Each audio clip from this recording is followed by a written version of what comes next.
Hi. I think I was whispering, but I don't think you can hear me. It's Diana, sitting at a table that is not my kitchen table. In fact, it's nobody's kitchen table, but it's a very cool table, so I'm sitting at it. I am scheduled, I was going to say supposed to, but I don't like that. I am scheduled to be talking about either coffee or the analysis of the poem, Perhaps the World Ends Here. And that's not what's going to happen.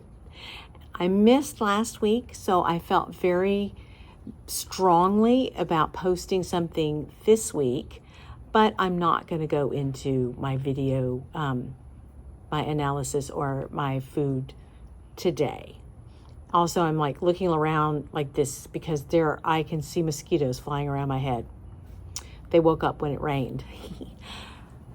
So for the past few weeks, let's say that the past month, my family has had quite the ride. My mother died in mid-August, and now my father died.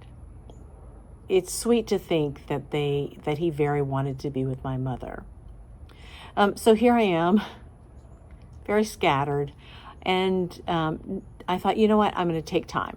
And people who like poetry and literature, they're going to understand that I'm going to take time.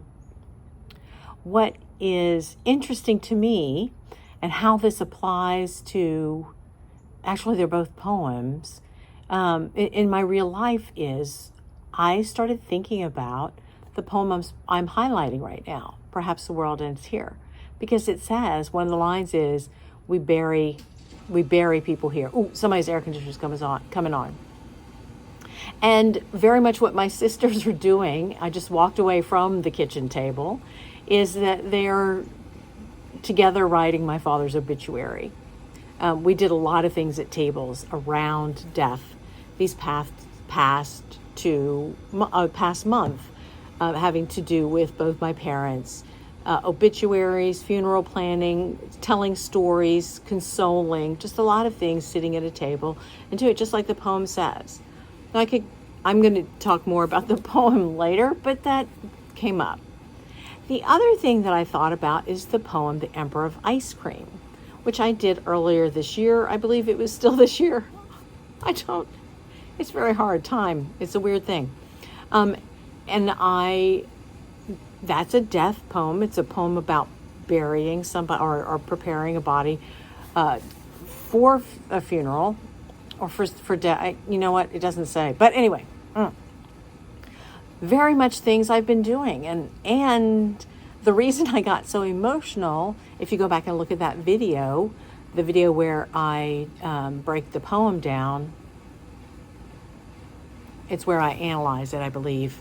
And I talk about how there's somebody who's doing orders, this and do this and do that. But at the same time, they're having a very strong emotional reaction. At least that's how I read the poem. And that's me. That was me. That's why I had a strong emotional reaction to the poem, was because there's a lot of things that need to be taken care of around funerals, that one has to put emotions aside to get that stuff done, and simultaneously, like running together, parallel, perpendicular, are the emotions with the practical, these things need to happen.